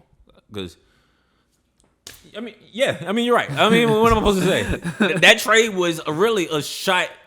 Like, what? It was that. Like, just like, okay, let's move on. Like, this trade to me was much dumber and much more stupid. All right, let's get to it. No, this is an emotional trade. Mavericks send Porzingis to Wizards. The Mavericks got Spencer Dinwiddie and Davis Bertans. The Wizards got Kristaps, Porzingis, and a 2022 second-round pick. You know what this said to me, Brian? Luka don't like Kristaps. Yep. That's exactly what I said. And I still sat there and said, Mavs, y'all are stupid. So? You wanted to keep them together? Huh? You want to keep them together? So, going back to y'all, right? Due diligence, right? If that was the best offer I could get for Kristaps at this point in time, I would have called Luka in the office and said, hey, dude, I get it. You don't like him. You got to get through this season, bro. Yeah. Because we can't make this move. Yeah. This move is essentially what Carmelo did to the Knicks. You're killing us. Okay, you got it. I'll give you that. I'll give you that. We can't do it. You're right. Not now. I got you in the summertime, bro. I got you. But you gotta play this season out.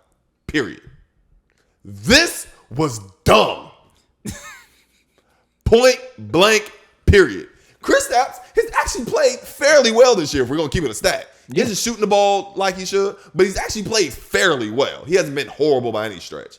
You just traded Kristaps Porzingis, a guy you essentially gave your future away for. And I was actually, I'm not going to say I was high on Spencer Dinwiddie, but I had hope for Spencer Dinwiddie coming off injury, being in Washington. Yeah. Like, you essentially traded for Spencer Dinwiddie, who has been a shell of himself this year. He's averaged 13? Like, on horrible shooting splits. Like, literally is a shell of himself. And Davis Bertans, who hasn't shot the ball well in, 2 years.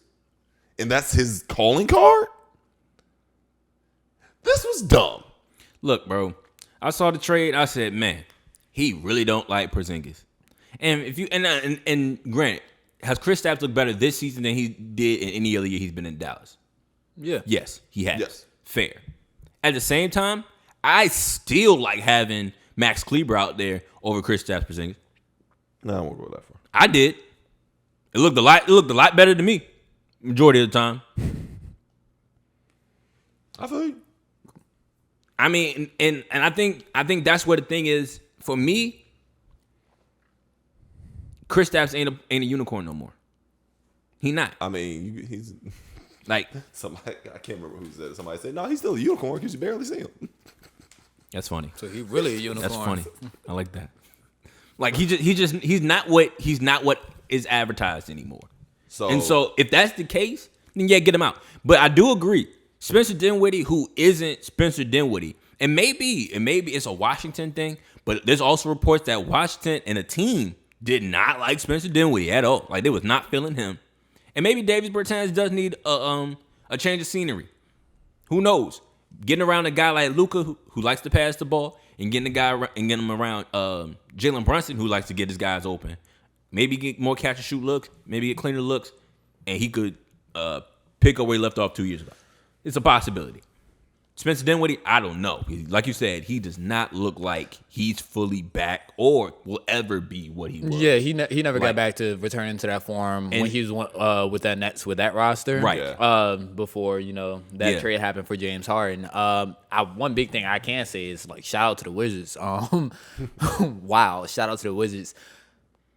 I know they could not have hung up the phone fast enough when they got this deal done. Like, I think they were probably just like no takebacks and just like and literally just like you don't even. No. The Wizards had. I think they had a really good trade deadline. So like this trade, when I saw it, all I saw was just like, okay, the Wizards got better, but what else went into this trade? I knew the Mavericks were gonna make a deal. I even thought about whether they were going to move Porzingis. I didn't think if they were going to make a deal, it would have been this, though. I think they should have held him at least until the summertime. This made no sense. Yeah, it didn't. Like, it was a complete fleece. This is a move that didn't make sense on any level. Like, the best way I can sum it up is somebody, I can't remember who wrote it in The Athletic, but they basically said, like, yes, we all know Kristaps' flaws and everything that's wrong with him, but, like, Kristaps Porzingis still gave the Mavericks a hope of winning a playoff series. Like, you still, didn't matter who they matched up with. Because we've seen Luka and Kristaps take the Clippers to 7. We watched it.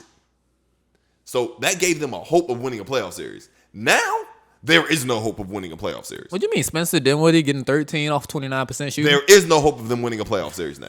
Like, it's literally just, we're playing for Luka stats and we're just out here hooping. Like, there's no hope. And the same problem is, it ain't like either one of these are expiring contracts. No, they did. You're stuck. Spence got paid. Bertans just got paid. Bertans got paid. So, like, shout out Bertans. That was the 1 year he shot the ball really well. He got his money, year or two ago. and he ain't shot the ball well since. So you essentially, like, this move would have made more sense if you got expiring contracts, because at least then you'd be like, all right, we're just going to be players in the free agent market, and we're going to rock that out. No, this is your roster now. And it ain't a good one. So, like, this was dumb. And if this was really Luka doing this, I've been high on the Luka train for a long time. Luka, you messing up right now. And also, Cuban and the GM, y'all should have looked Luka in his eye and said, hey, bro, you're 22, sit down. Nah. Well, like, we just fired the coach for you. Like, we fired a Hall of Fame coach for you. We can't make this move now. This craters our franchise. I don't see how they bounce back from this. I don't. I just wonder who called who first. It had to be the Mavs. There's no way the Wizards actually picked up the phone thinking they were going to get Kristaps. Like, was it like, hey, Kristaps on the market?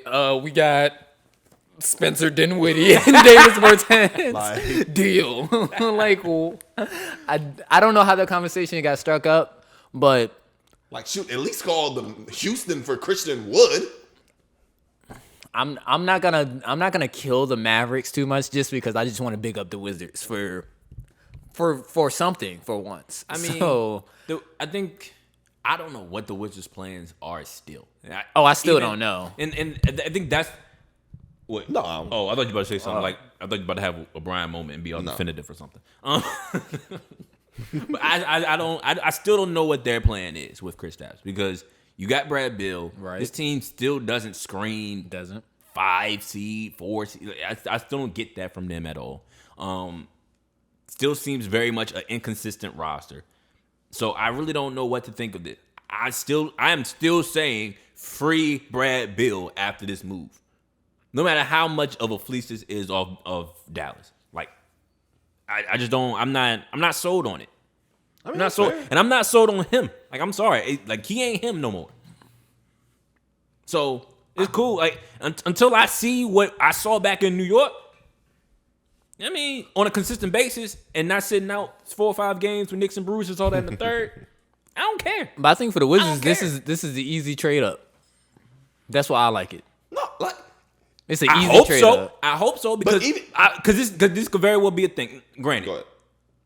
Dallas could have definitely made a better move. We agree on that.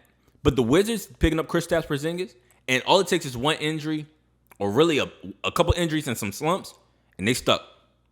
They stuck. I'm stuck with a 7'3" guy who averages 20 and 9. Maybe. It's better than Spencer Dinwiddie and Davis Bertans. He might average 20 and 9. Like I do not know. Consistently like even as bad as he's been, he's still averaged consistently 19, 20 and 9. Like that's literally even bad. That's what he walks into. He is one injury away, dog. That's the difference. He is one injury away. And once again, I be looking at Kristaps numbers and they don't look at he gives me AD vibes when I see him hoop sometimes. That's fair. And so because of that, it's like I do not know what that is. That does not look like a definitive guy I can rely on. It does not look like a piece that I can actually build with. And a lot of teams, once again, the Wizards can try and go out there and posture and say, "Oh, he got Kristaps Porzingis. You could take this guy for the contract he has." I don't know. They might be stuck with him, and it might get worse. It might be a downhill slope. Maybe Dallas knew something about him that we don't know. I don't know, but I do agree the trade was trash. Yeah. I will. Fair. I will. The one thing I can say about Kristaps too, and it'll be the last thing I can say in his defense as well. Change of scenery might help him as well. We talked about him being a unicorn, and we saw that when he was with the Knicks. We didn't see much of that with Dallas, and it could be playing next to another co-star like Luka, or it could have been the way they were running the offensive system, or it could have been a whole lot of things. So I'm not going to go within the negative of his play. The injuries is always something to worry about, but we just said they traded an injured shell of himself former player anyway to get a player who's playing and is not injured. So I'm just going to hope for the best off the injury thing, but I don't know. I think Kristaps still got some good years ahead of him. So, but we gonna see. Like I said, do I ever think he'll reach that level that people hyped him up to be? Nah, that's Dunzo. Do I think he'll be a productive guy in the league as long as he's healthy? Yeah.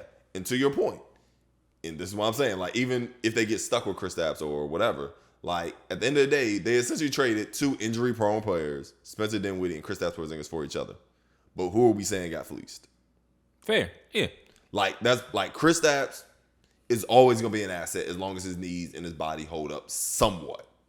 Like, teams are always going to look at that and be like, that's a 7'3" big man, 20 points, 8-9 rebounds, who shoots 33% from 3. Yeah, Boogie been bouncing his way around the league. You can't tell me Kristaps ain't. Now, will he ever be viewed as a superstar? Nah. Them days are over. Yeah, I doubt he'd make an all-star, to be honest. Probably not, unless he literally has a whole resurgence. Yeah. That's all trades I got up here. Did I miss one? Skip past the Eric Bledsoe game, but I mean, we already talked about that. Did we talk about Eric Bledsoe? Yeah. Clippers acquired Norman Powell, Robert Covington trade with Blazers. The Clippers are trading Eric Bledsoe, Justin Winslow, Keon Johnson, and a future second-round pick. Trailblazers got Norman Powell. 4, excuse me. Norman Powell and Robert Covington. Oh, yeah, these are old trades, Alexander Walker to the Jazz. Yeah, man. Yeah. Oh, we did not talk about Joe Celtics. Ingles to the Port. Oh, yeah, we can talk about Celtics. To the Celtics. To Celtics. Thank you. Joe Ingles to the Rockets. Joe Ingles to the Blazers. Yeah. This is why I said the Blazers rebuild doesn't make sense. But I will. Denial sucks. It does. It's all good. This is a fun trade deadline, though. Nah, it was lit. This It was lit. This is one of the more exciting deadlines in a long time. Yeah, I could not put my phone down. I enjoyed all of it. No, it was straight. I still entertaining. Nah, the best trade deadline ever is when Harrison Barnes got traded mid-game. That was sick, but it was it was like wild. Like they literally said, like you can't check back in. Like what? You don't play for this team anymore. Like, you want your New Jersey? Oh, when Boogie got traded in an All-Star game. That was tough, too. I didn't like that one. That was sick, too. That was wild. That was kind of sad. It was disgusting. I just went to the All-Star game for y'all. Backpack. Crazy. Hey man, look, whatever happens, happens. That's how it goes, unfortunately. I don't think this moves the needle much in terms of what we look at in terms of the contenders. No, because neither one of these teams are contenders. No, I mean just in general. I'm talking about all the trades now. I'm not For talking this about- year? Yeah, for this year. Philly got Philly. Yeah, that's it though. Bucks stayed really where they were in terms of being the favorites coming out the East. But I think as long as they're healthy. I think the tiers are still the tiers. I think you got your tier 1 is Golden State. I will say I think Philly definitively moved into tier 1. Yeah. Like they were borderline. Okay. With Ben I Simmons thought they not were already playing. tier 1. Nah, they I was were. looking I at think Joel. they were I was looking at borderline. Joel Embiid like, yo, you really. He was that dude, but he didn't have the running mate. Exactly, No like- disrespect, Tobias Harris wasn't. He's actually been hooping really well lately too. But he wasn't the running mate to put him in a tier that's one, why like they were championship borderline. contending. I don't think any of us really thought that Embiid would be able to backpack them into contention. Like tier 1 is like you can win a chip now. Exactly. So getting James Harden definitively moves them into tier 1 without question. Bucks But yeah, stay everything there. else stays the same. Bucks stay there. Yeah. Golden State stays there. Yep. Yeah. Phoenix got Torrey Craig. Yeah. Yeah. Shout out Phoenix picking up Torrey Craig. At some point, another versatility. are we ever going to say Phoenix is in tier 1, or are we just going to continue? No, to put them Phoenix in? is definitely tier 1. Phoenix tier They've 1? been tier 1. Okay. At one point, I thought just everyone never around the room was been looking at them tier favorites. 2. No, they've never been favorites. Okay. But they're tier I said 1. I don't got them winning it, but I said like they can compete. We've had the discussion on whether they can compete against the Warriors. Yeah, I said they did. So what's tier 2? Tier 2 look empty. Tier 2 is like, I would have like Utah, Memphis, Chicago, Cleveland probably. Those are my tier 2 teams. These are teams who... See, my tiers look a lot different then. Because I got that tier 3. That's my tier 3. Well, are we talking about... My tier 1s?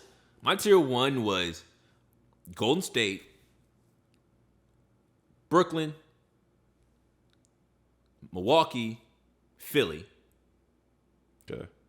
Tier 2 was Phoenix. Okay. And then everybody you just named was tier 3. So there's only one tier 2 team. Yeah. Interesting.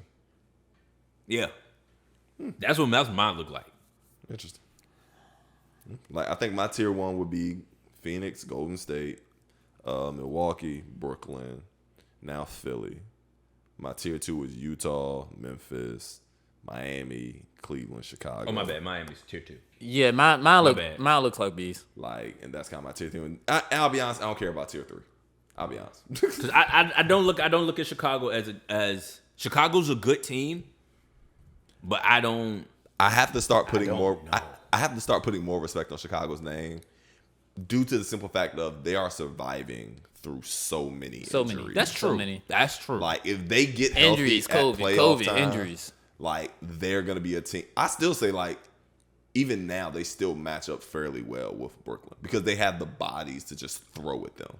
Like Caruso, like they have guys that can throw at Kyrie. And granted, Kyrie's gonna get his. Don't get me wrong, but they got guys that can just throw at Kyrie and make his life miserable for the entire series, even if it's only half the series. And then they got one defender in Brooklyn now. They don't got two. DeRozan and Levine are doing what they do. Last time I saw Brooklyn and the Bulls line up, That was with Harden. that was with Harden, granted, but it was what, And that won't fully healthy Chicago either. 153. If we basing our assumption that Brooklyn is a better fit with Ben Simmons. and I don't know where y'all feel on that. That's a whole nother section. And I think once they get time, I think so. But that would require Ben Simmons to play with some level of aggression, and that's a big if. Of course, I understand. Like, I think that's a wash of a series. That is PTSD. I think if we were for talking my about boy DeMar. yeah, if we're talking about next year. If this was the playoff series for next year, Nets Bulls healthy, I think it goes 5. Okay. I think that series gets a Like, and I like Chicago a lot. I love Chicago. But Mind you, I thought it it's went 6 something- beforehand. It's something there that I feel like it's missing. Like with somebody who's done rosters. it. Somebody who's done it. That's what it's missing. No, to be completely fair to Chicago, I'm not trying to knock it. No, I but agree. somebody who's done it, got over the hump. That's the feel that's kind of always missing. Like Caruso's a champion. He is. I mean, you're right. You're right. Caruso's a champion. I'm not trying to. Like, I'm gonna be quiet because I'm not trying to hate, dog. I'm not trying to hate. I like this team. It matters a whole lot too. I would root for that team. That's why I couldn't say anything. No, real talk, like Caruso champion, Grant. I know it's funny, but like partly that is true. But also, like, as much as we can belittle DeRozan and everything that he's accomplished, like, this is a dude who has been battle tested in playoff runs. And essentially the only person he's lost to was Bron. Is Bron. That's it. Yeah, big respect. So, like, if that's the only person that's ever taken me out, like, you have to put a little bit of respect on that. And then there's also, and Greg's heard me say this a lot, there is a thing, and this is what I firmly believe about Memphis as well. There is such a thing as being so young, you're just ignorant. Yeah. You don't realize you're supposed to lose to Kevin Durant. Zach LaVine and Lonzo Ball might literally just be like, so? Like, who cares? But once again, at some point, that so turns into, you know what, we played hard, but they got that's only if they knock you off, though. I don't care about that. How many times? I don't care about that happen. Like, yeah, that's my point. Like, that a young team knocks off a. It doesn't. I can say that about Denver and the Clippers. That was a young team knocking off a vet team. Like, we don't care that y'all are better. Like, we don't care that y'all are the favorites. We don't care that y'all have Kawhi Leonard. We're just gonna beat you. And we saw the ascension. We saw the ascension of an MVP caliber player. Okay. I'm not trying to hate. Which guy is that for Chicago? I don't know yet. And that's fair. Did you think it was Jokic? I did. Yeah. I did. Before that series. We were having conversations. Yeah. We were having conversations. I was. Yeah, but we not all. everybody was having that conversation. We were having that. He was having like that conversation this season before. Yeah, we were talking about he was the Portland. top two big. It was him and Embiid. That was the only argument we were We're not having. talking about top two big. He said MVP. Like, That's what But that's certified- literally what we're talking What I about. said. certified top 5 player in the world. He was I running. said He was what in the I votings for those We couple were of years looking- too. we I say think he we did. I think we did. I'm solid on it. We looked at that. I think with that Portland series, it went to 7. I said that guy's a problem, and he's gonna be a problem for a long time. Fair. And I think that might be a future MVP. Okay. I was sitting next to my uncle. I can call him right now. Sitting next to my uncle. We were playing spades, and I said that guy right there is a future MVP. Fair. I mean, I was on the same boat, so like, I'm with you. I'm just, I mean, like, the idea, like, and once again, it's no shade to Zach, DeMar. I think Zach has that in him at some point. If this is a series to do it, what a series it would be versus KD. Like, what a series it would be versus KD, Kyrie, and Ben Simmons and the Nets, who essentially are in win now mode. Man, What a moment. Because thing, just like it was versus Kawhi and PG, it will be crazy. But I do not see that. the reason I can't give him the benefit of the doubt, regardless of how the Nets look, especially when Kevin Durant is on the floor, I saw depleted Nets, super depleted Nets, no Kyrie, half of James Harden, and KD was about to send the now defending champs home if his shoe size was half a size smaller. So when you're talking about like matchups or whether the Bulls are going to be able to knock these guys off, it's like, I get we talking about like shots and probability and everything like that, but realistically, matching up well and all of that, it's all nice and dandy, but I just think that they're not going to be able to actually enforce their will on the Nets the way it's supposed to be able to win the games. and this is why I think, and they would need a clear-cut mismatch. I think Zach LaVine on whoever they put on him is a mismatch. Who's guarding Zach LaVine in that series? Okay. Seth Curry? Okay.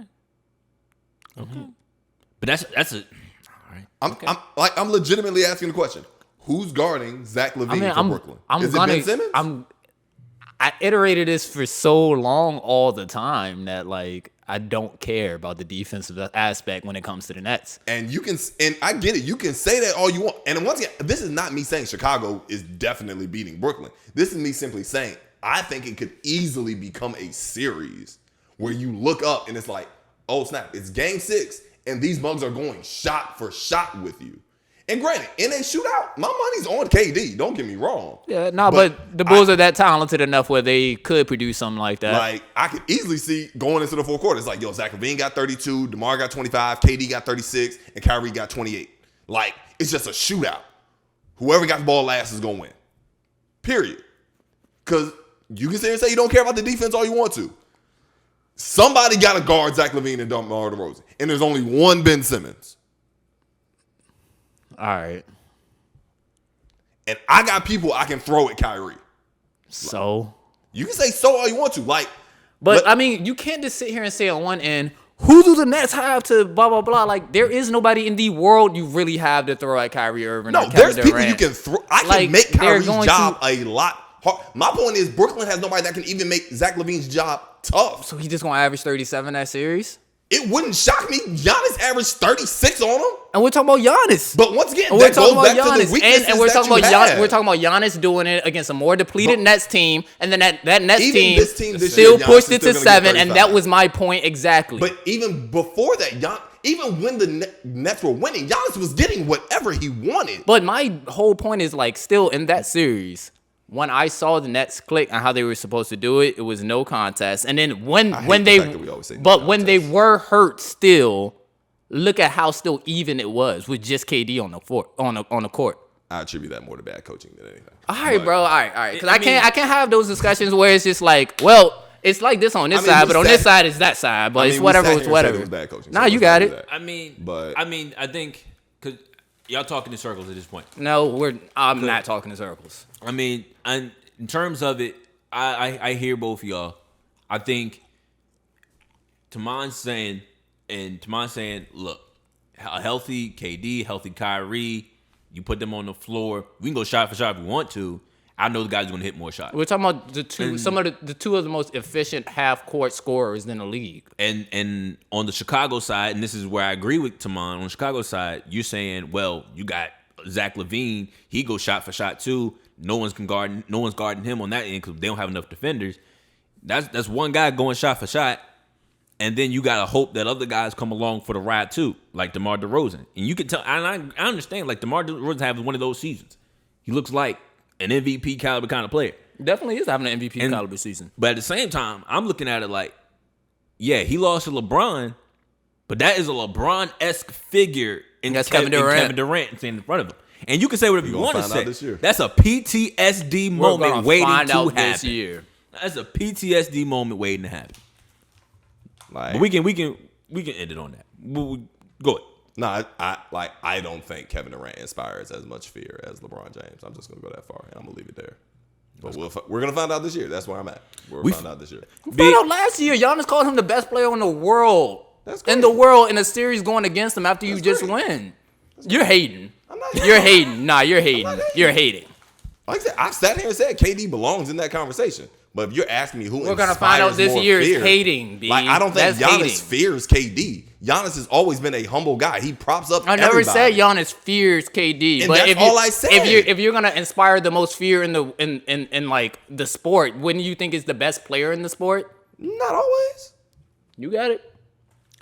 Shoutouts, man. We out of here, man. We out of here. WNBA raises $75 million in capital. Investors received equity in the league. I didn't know that. Yeah, this happened 2 weeks ago. 2 weeks ago. 2 weeks ago. It was the one of the pods that ain't dropped. It was a week ago. Because that was the one you were here. And Keith was then here, it was a week ago. And you were out. That also did not make it. That was episode 81. We're 2 episodes down. Bad job, Greg. But yeah, this was a big move. They raised $75 million.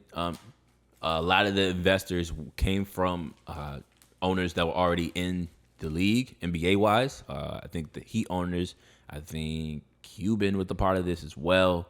Some other names that I can't remember off top, but that was a big move.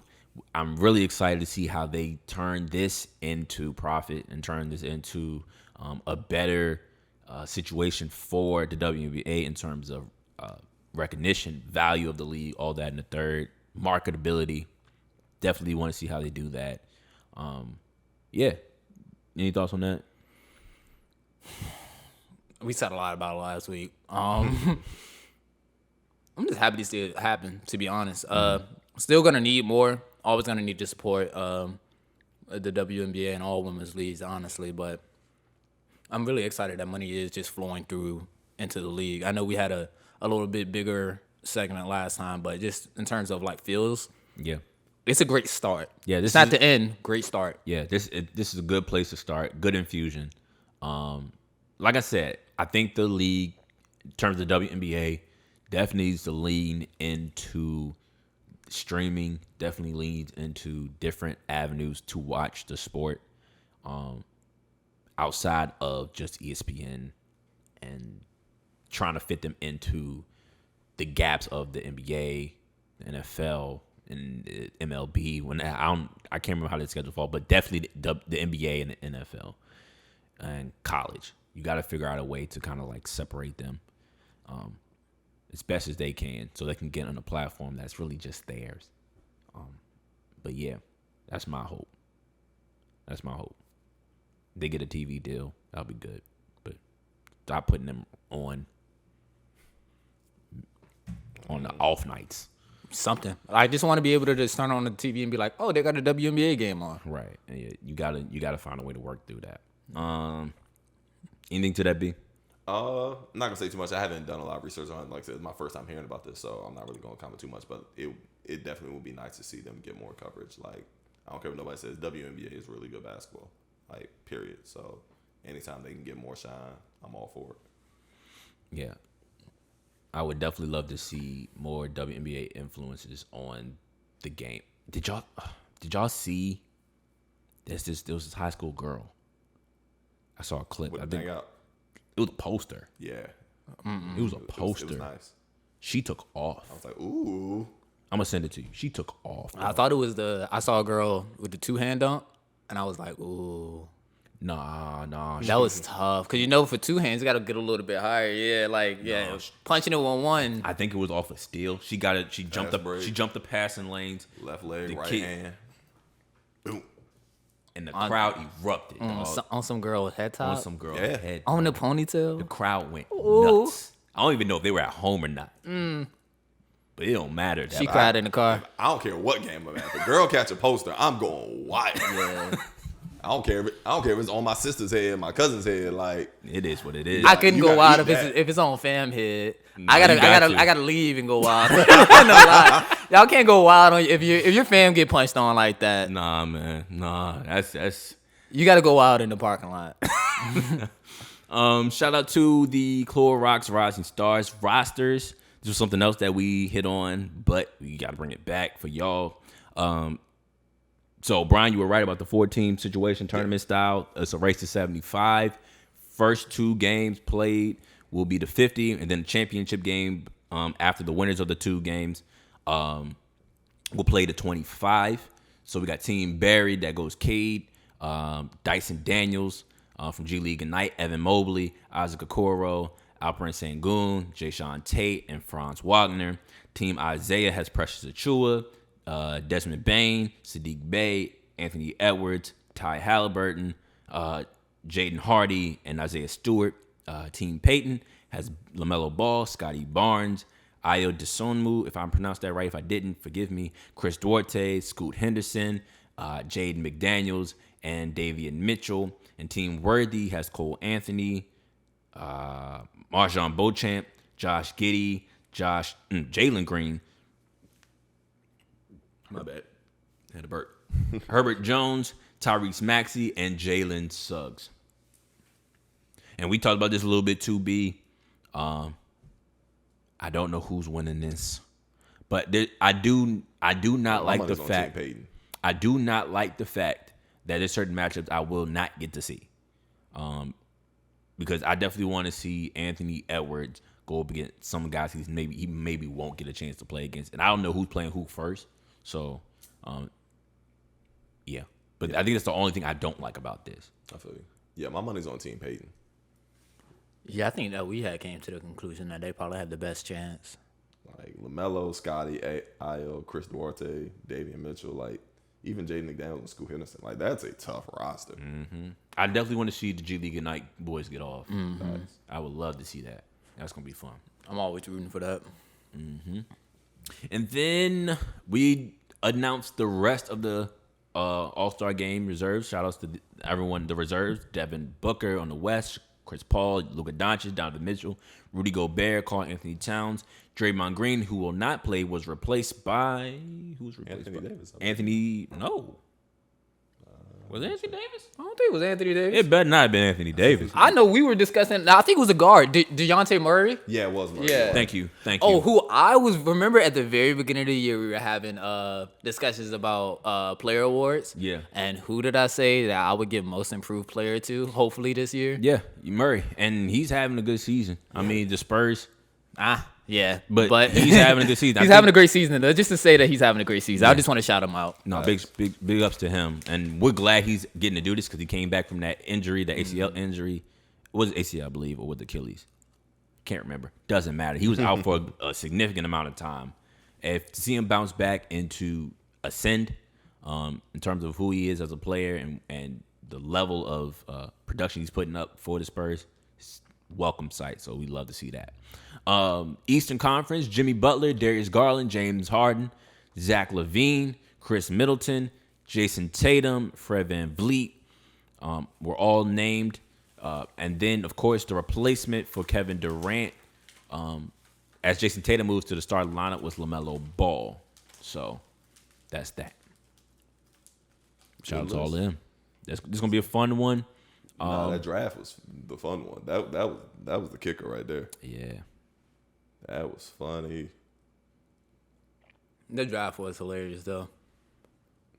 When shout out Ernie Ernie and we're was, black. Ernie was like, "Hey KD, we know you hurt. We know you're working your way back. You know when you're gonna no." He's like, well, all right then. I've never seen someone talk to Ernie like that, but that was good. Nah, KD was definitely fed up. Oh man, that's it. That's it, yo. It's a wrap. It's a great show. Great show. We got a little bit of arguments, a little bit of hating. I'm speaking on my behalf because I was definitely hating on some situations. And some big moves, and we can't wait to get to the rest of it. Thank y'all so much for being with us. If you are listening on any of our audio platforms, whether it's Spotify, Apple, Google, Podcasts, whatever, go ahead. Like the show, rate the show 5 stars, 4 stars, anything below that, you can keep that. Because like my mama say, if you got nothing nice to say, don't say nothing at all. And matter of fact, since it's Black History Month, show us that 5-star love, man. Might as well. If you are watching on YouTube, thank you, bro. We appreciate y'all being a part of our YouTube community. We love y'all, man. Subscribe. Hit that button. Hit that bell for notifications because we need that. So every time we drop something, y'all get an update. And be like, hey, yo, go watch the show. Go watch this new content because we're going to be dropping all that for y'all there. And like the show, comment below to join the conversation because we love the conversation. We love this game and we love talking about it. We just fans talking about hoop because we love the game. And yeah, that's it, man. We appreciate y'all. We love y'all as always. Eat, sleep, breathe the game. We love you. Be safe. We out.